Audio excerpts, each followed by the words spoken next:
Hey guys, आप सुन रहे थे मेरे साथ हाँ ये मोहब्बत है। हाँ ये मोहब्बत है भाग 68। सुबह अक्षत जल्दी घर से निकल गया। आज तो सब घर वाले सो रहे थे। बस राधा किचन में खड़ी विजय जी के लिए चाय बना रही थी। उन्होंने जब अक्षत को जाते देखा तो किचन से बाहर चली आई और अक्षत के बारे में सोचते हुए चाय बनाने लगी। धीरे धीरे सभी उठे और अपनी अपनी दिनचर्या में लग गए। विजय जी, सोमी, जीजू और अर्जुन नाश्ता करके अपने ऑफिस चले गए। नीता नाश्ते का काम निपटा कर ऊपर अपने कमरे में चली आई। दादू अपना घर से बाहर घूमने निकल गए और राधा भी दूसरे कामों में बिजी हो गई। इस घर को अब मीरा के बिना जीने की आदत हो चुकी थी। अक्षत और मीरा के बीच की ये दूरियां कब खत्म होगी ये तो कोई नहीं जानता था, लेकिन व्यास परिवार का हर एक सदस्य बस उस दिन के इंतजार में था जब मीरा इस घर में वापस आएगी। देखते ही देखते ये हफ्ता भी गुजर गया। आज अक्षत सुबह से हॉल में बैठा अपने लैपटॉप पर कुछ काम कर रहा था। वह काफी सीरियस था और उसका पूरा ध्यान बस अपने काम पर था। अगले दिन अमर जी के ऑफिस की ग्रैंड पार्टी थी, जिसके बारे में बात करते हुए सोमी, जीजू और अर्जुन साथ साथ सीढ़ियों से ऊपर चले आ रहे थे। उन्होंने जब अक्षत को हॉल में देखा तो अर्जुन ने सोमी, जीजू से इशारा किया कि वह जाकर अक्षत से बात करे। तुम चाहते हो मैं उस बैठे हुए शेर के मुंह में जाकर हाथ डालूं? बिल्कुल नहीं। तुम्हारा प्लान है, तुम जाकर बात करो। सोमी, जीजू ने टका सा जवाब दे दिया। अर्जुन ने जीजू की बाह पकड़ी और उसे अक्षत की तरफ ले जाते हुए कहा, तो आप क्या चाहते हैं, मैं अकेला जाऊं? हरगिज नहीं, आप भी साथ चलेंगे। अरे लेकिन मैं वहां, जीजू ने अर्जुन के साथ आते हुए कहा। तो आप क्या चाहते हैं मैं अकेला जाऊं? बेचारे जीजू अपनी बात पूरी करते इससे पहले ही अर्जुन ने उन्हें अक्षत के सामने लाकर खड़ा कर दिया। अक्षत ने जैसे ही गर्दन उठाकर सोमी, जीजू की तरफ देखा, सोमी, जीजू ने बत्ती सी दिखा दी। अक्षत ने उनके बगल में खड़े अर्जुन को देखा तो अर्जुन ने भी अपने कंधे उचका दिए। आप दोनों को कुछ काम है? अक्षत ने पूछा। नहीं, कुछ काम नहीं है। अर्जुन, तुम्हें कुछ काम है? नहीं ना? हाँ, नहीं, कोई काम नहीं है। सोमी, जीजू ने हड़बड़ाते हुए कहा। तो फिर आप यहां खड़े मत होइए, मैं कुछ जरूरी काम कर रहा हूं, मुझे डिस्टर्ब हो रहा है, अक्षत ने कहा और अपना ध्यान फिर अपने लैपटॉप पर जमा लिया। अर्जुन ने सोमी, जीजू से बोलने का इशारा किया। सोमी, जीजू ने ना में अपनी गर्दन हिला दी तो अर्जुन ने गुस्से से उन्हें देखा और बोलने का इशारा किया। सोमी, जीजू ने अपना गला साफ किया और कहा, साले साहब, वो मैं ये पूछ रहा था कि क्या कल रात आप अमर अंकल के ऑफिस के 25th सेलिब्रेशन में जाने वाले हैं क्या? अक्षत ने सुना तो उसकी उंगलियां कीबोर्ड के बटन पर ही रुक गई। उसने सोमी, जीजू की तरफ और बिना किसी भाव के साथ कहा, मैं वहां क्यों जाऊंगा? हाँ, सही कहा, तुम वहां क्यों जाओगे? तुम्हारा वहां क्या काम है? क्या तुम्हें सच में इनविटेशन नहीं मिला है? सोमी, जीजू ने अक्षत का मजाक उड़ाते हुए कहा। अक्षत ने सुना तो अपनी बाईं भौं को ऊपर चढ़ाकर सोमी, जीजू की तरफ देखा।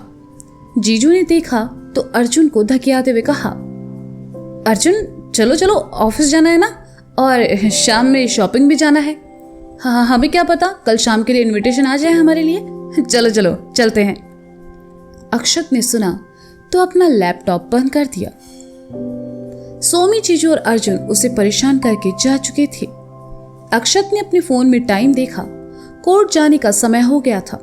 अक्षत अपने कमरे में आया और नहाने चला गया। नहाकर अक्षत ने कपड़े पहने, अपना सामान लिया और कमरे से बाहर निकल गया।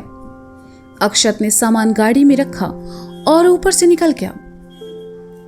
गाड़ी चलाते हुए न जाने कितने ही ख्याल उसके जहन में चल रहे थे। अक्षत ने गाड़ी कोर्ट के सामने आकर रोकी, लेकिन अंदर न जाकर आगे बढ़ गया। उसे याद आया आज छवि दीक्षित केस की बहुत इंपॉर्टेंट सुनवाई थी और ये जानते हुए भी अक्षत कोर्ट न जाकर कहीं और चला आया। ये जगह इस शहर की सबसे सुनसान जगह थी। अक्षत ने कुछ देर पहले गाड़ी रोकी और उतरकर पैदल ही चल पड़ा। चलते हुए अक्षत के कदम उसका साथ नहीं दे रहे थे।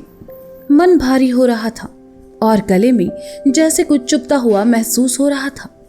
अक्षत की आंखों में नमी तैरने लगी, लेकिन वह खामोशी से आगे बढ़ता रहा। कुछ देर बाद एक जगह आकर अक्षत रुक गया। ये वो जगह थी जहां अमायरा को उसके मरने के बाद दफनाया गया था। अक्षत घुटनों के बल बैठा और उस जगह पर हाथ फेरकर वहां जमी गंदगी को हटाने लगा।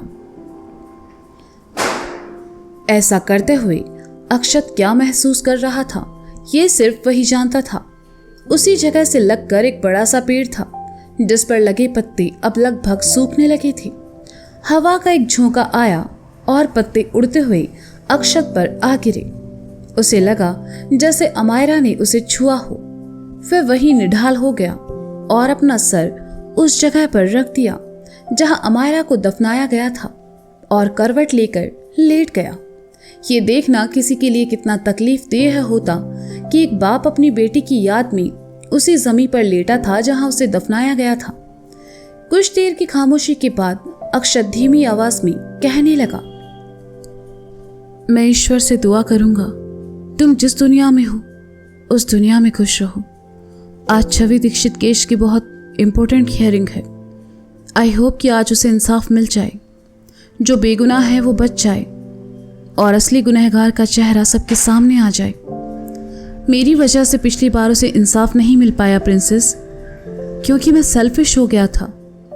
सबको लगता है कि तुम्हें बचाने के लिए मैंने छवि का भरोसा तोड़ दिया जो उसने मुझ पर किया था, लेकिन उस वक्त दुनिया का कोई भी बाप वही करता जो मैंने किया। पर मुझे जिंदगी भर इस बात का अफसोस रहेगा, इस सब के बाद भी मैं तुम्हें नहीं बचा पाया, ना ही उस इंसान का पता लगा पाया जिसने तुम्हारे साथ ऐसा किया। मैं एक अच्छा पिता नहीं बन पाया, मुझे माफ कर दो। तुम जब मेरी जिंदगी में थी तब मेरे पास करने के लिए सैकड़ों काम थे, लेकिन अब जब तुम नहीं हो तो मेरा कोई काम करने का दिल नहीं करता। मुझे ये सब बेकार और बेफिजुल लगता है। मैं कहीं भी जाऊं तुम्हारी यादें मेरा पीछा करती है। इन दिनों मैं काफी शांत हो गया हूं। एक जंग अंदर ही अंदर खुद से लड़ रहा हूं। मैं जो हो रहा है उसे नहीं बदल पा रहा और जो सामने है उसे स्वीकार नहीं कर पा रहा। मैं स्वीकार नहीं कर पा रहा हूं कि तुम जा चुकी हो। मैं स्वीकार नहीं कर पा रहा कि मीरा मेरी जिंदगी से जा चुकी है। मेरी जिंदगी में अब खुश रहने की वजह ही नहीं बची है प्रिंसेस। मैं मुस्कुराने की कोशिश भी करूं तो मेरी आंखें भर आती है। कहते हुए अक्षत की आंख से आंसू निकलकर कनपट्टी पर बह गए और मिट्टी को भिगाने लगे। हवा का झोंका फिर अक्षत को छूकर गुजरा और पेड़ से टूटकर कुछ पत्ते उस पर आ गिरे। अक्षत ने अपनी नम आंखें मूंद ली। हवा के झोंके आते जाते उसे छूते रहे। अक्षत के चेहरे पर एक सुकून था, जैसे हवा के गुजरने वाले हर झोंके के साथ अमायरा उसका सर सहला रही हो।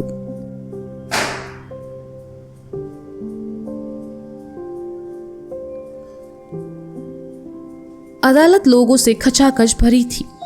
छवि दीक्षित केस एक नया मोड़ ले चुका था। कोर्ट रूम के बाहर तक वकीलों और वहां मौजूद लोगों की भीड़ थी। सिंघानिया जी विकी और अपने वकील चोपड़ा जी के साथ बैठे थे। वहीं दूसरी तरफ सूर्या मित्तल के साथ छवि और माधवी जी बैठी थी। आज माधवी के भैया भी वहां मौजूद थे। उन्हें जब पता चला छवि फिर से अपना केस लड़ रही है तो वे भी चले आए। अपने भाई को वहां देखकर माधवी की हिम्मत बढ़ गई। इन्हीं सब के साथ अदालत के कुछ सीनियर वकील और दूसरे लोग भी वहां जमा थे। भीड़ में धक्का मुक्की करते हुए सचिन और चित्रा अंदर आए। चित्रा ने चारों तरफ नजरें घुमाकर देखा, लेकिन अक्षत उसे कहीं नजर नहीं आया। चित्रा ने एक बार भी अक्षत को छवि केस की सुनवाई में नहीं देखा था और ऐसा क्यों था वह नहीं जानती थी। चित्रा को खोया हुआ देखकर सचिन ने कहा, लगता है अभी जज साहब आए नहीं हैं। हाँ, तुमने कुछ कहा? चित्रा ने चौंकते हुए कहा। हाँ, लेकिन तुम्हारा ध्यान शायद कहीं और है। क्या तुम किसी को ढूंढ रही हो? सचिन ने पूछा। अक्षत सर कहीं नजर नहीं आ रहे। मैं समझ नहीं पा रही हूं आखिर वो छवि की हियरिंग में क्यों नहीं आते। चित्रा ने बेचैनी भरे स्वर में कहा। कैसे आएंगे चित्रा? अक्षत सर जानते हैं अपनी बेटी को बचाने के लिए उन्होंने चित्रा के साथ नाइंसाफी की है। और जानबूझकर केस हार गए हैं। हो सकता है इस वजह से अक्षत सर शर्मिंदा हो और हियरिंग में ना आते हो। सचिन ने कहा। ये कैसी बातें कर रहे हो तुम? उन्होंने पूरी सच्चाई के साथ ये केस लड़ा था और वो जीत भी जाते, लेकिन लास्ट मोमेंट पर उन्होंने अपनी बेटी और छवि में से किसी एक को चुनने को कहा गया। उन्होंने वही किया जो उस वक्त करना चाहिए था। दुनिया का कोई भी बाप वही करता, चित्रा ने तड़प कर कहा, और उसकी ये तड़प जायज थी। इन दिनों वह अक्षत से प्यार जो करने लगी थी। चित्रा की आंखों में अक्षत के लिए परवाह देखकर सचिन खामोश हो गया। कुछ देर बाद जज साहब वहां आए और कार्यवाही शुरू करने को कहा। रॉबिन कटघरे में खड़ा था। आज उसके चेहरे पर डर के भाव नहीं थे, बल्कि आंखों में चमक थी। सिंघानिया जी परेशान से बैठे थे, लेकिन उनके दिमाग में कई बातें एक साथ चल रही थी। आज विकी के साथ कुमार भी कोर्ट आया था, जिससे विकी को थोड़ी राहत मिली कि उसका दोस्त उसके पास है। सिंघानिया जी को परेशान देखकर चोपड़ा जी ने उनकी ओर देखा और आंखों से आश्वस्त रहने का इशारा किया। सूर्या अपनी कुर्सी से उठा और सामने आकर कहा, जज साहब, आज की कार्यवाही शुरू करने से पहले मैं सबसे पहले मिस्टर रॉबिन से कुछ सवाल करना चाहूंगा। इजाजत है, जज साहब ने कहा। सूर्या रॉबिन के पास आया और कहा, मिस्टर रॉबिन, आपने भरी अदालत में यह जुर्म कबूल किया है कि आपने मिस छवि का रेप किया है। क्या यह सच है? हाँ, ये सच है। मैंने ही उसके साथ गलत किया है और मैं अपना जुर्म अदालत में पहले भी कबूल कर चुका हूं, रॉबिन ने बिना किसी भाव के कहा।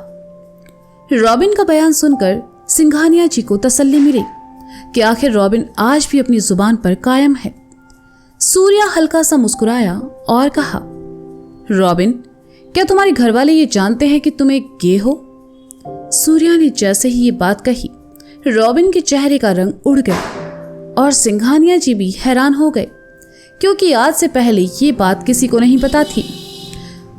उन्हें भी ये रॉबिन के बारे में आज ही पता चला। कोर्ट रूम में खुसर फुसर होने लगी। जज साहब ने देखा तो अपना हथौड़ा टेबल पर मारकर कहा, ऑर्डर ऑर्डर।